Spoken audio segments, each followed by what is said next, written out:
একমাত্র আল্লাহ ছাড়া এই পৃথিবীতে এবং পরকালে আমাদের আপন বলে কেউ নাই। বাকি সবাই সবার স্বার্থের জন্য আছে। মানুষ মানুষের অবস্থানকেই মূল্যায়ন করে। আমরা মারা গেলে পরে 40 দিন তারা আমাদেরকে মনে রাখবে কিনা সন্দেহ আছে। বিশ্বাস করছেন না?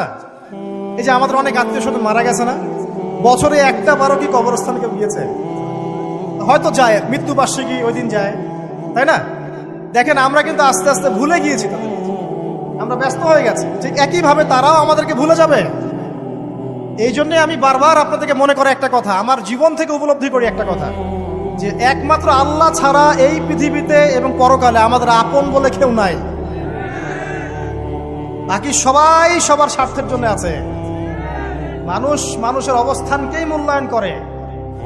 মানুষ মানুষের অবস্থানকেই মূল্যায়ন করে। আল্লাহ রাব্বুল আলামিন আপনার ভিতরটাকে ভালোবাসেন। দেখেন আপনি যখন নামাজ পড়েন নাই, আল্লাহ পাক কিন্তু আপনাকে ধ্বংস করে দেন নাই। আল্লাহ পরম করুণাময় আপনাকে হেদায়েত দিয়ে নামাজি বানিয়ে দিয়েছেন। জীবনে অনেক পাপ করেছেন, ইনস্ট্যান্ট আল্লাহ পাক শাস্তি দিতে পারতেন, আল্লাহ পাক দেন নাই। আল্লাহ আপনাকে ভালোবাসেন, আল্লাহ আমাকে ভালোবাসেন। আল্লাহ পাকের এই ভালোবাসার ঋণটা শোধ করার জন্য হলেও নামাজি হয়ে যান, আল্লাহর পথে ফিরে আসেন, দিনের জন্য কিছু করেন, দিনের ফিকির করেন, পড়াশোনা করেন। প্রিয় ভাইরা, আল্লাহ পাক তৌফিক দান করুন। দেখুন, এই রিবা থেকে দূরে থাকার জন্য একটা হাদিস যথেষ্ট, যে 4 শ্রেণীর মানুষকে আল্লাহ রাসূল সাল্লাল্লাহু আলাইহি ওয়াসাল্লাম লাআনত করেছেন, অভিশাপ দিয়েছেন। ইনশাআল্লাহ আজকের লেকচার যাদের কানে যাবে, আমরা যদি না খেয়েও মরে যাই, আল্লাহ পাক না খেয়ে মারবেন না ইনশাআল্লাহ। রিজিক আছে, খাবো ইনশাআল্লাহ। কিন্তু হয়তো বা অভাব হবে, টাকা পয়সা একটু কম হতে পারে, অন্যের 10 তলা ফ্ল্যাট হবে, আমার হবে না, ঠিক আছে? অন্যের এত বিঘা বিঘা জমি আমার হয়তো হবে না।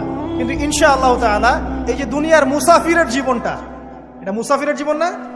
মুসাফিরের জীবনটা কেটেই যাবে ইনশাআল্লাহ। কাটবে না?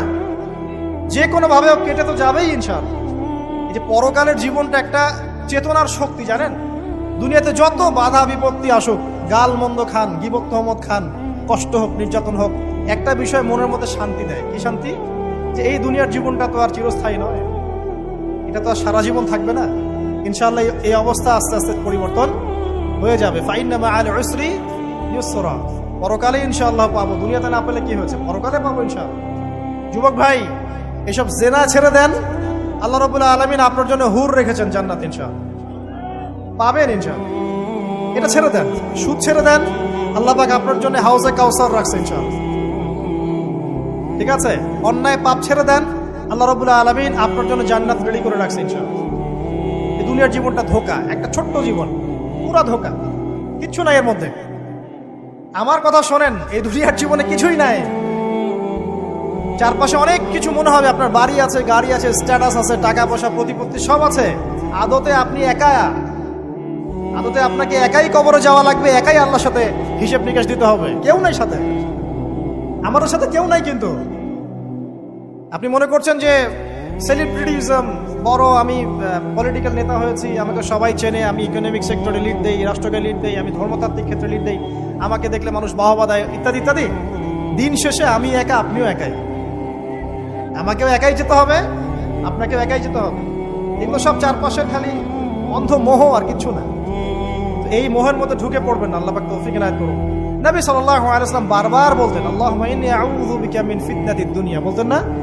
হে আল্লাহ, আমি এই দুনিয়ার ফিতনা থেকে তোমার কাছে আশ্রয় প্রার্থনা করছি। ওয়া ইন্নী আউযু বিকা মিন ফিতনাতিন নিসা, আমি মহিলাদের ফিতনা থেকেও আশ্রয় প্রার্থনা করছি। আরো দোয়া করতেন, আল্লাহুম্মা ইন্নী আউযু বিকা মিন আযাবিল কবর, হে আল্লাহ, আমি কবরের আযাব থেকে আশ্রয় প্রার্থনা করছি।